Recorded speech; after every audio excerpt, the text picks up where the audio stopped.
I'm Steve Perry, President of the Pro Football Hall of Fame. It's my pleasure to welcome you here.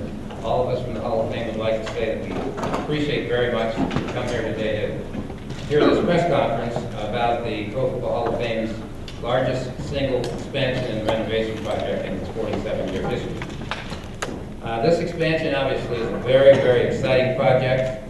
We think it's exciting news not only for the Pro Football Hall of Fame, but for football in general. We think it's exciting news for our community. We think it's exciting news for our state. We think it's exciting news across the entire nation. This is a really big deal. And we're glad here at the Hall of Fame to be in position to announce that we're moving ahead with this important work at this time.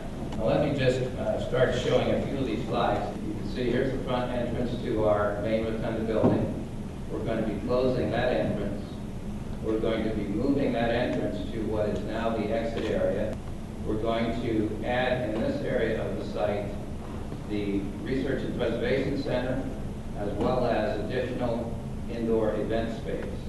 And then lastly, in this area of the site, between these two buildings here, we'll be constructing an administrative office wing.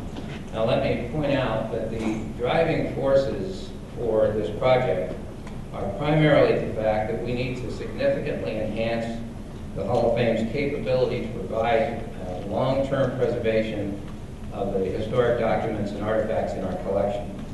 We have here at the Hall of Fame the most significant and most comprehensive history of documents and artifacts of pro football, not surprisingly. And we have a very important fiduciary duty to make sure that those documents are preserved for future generations.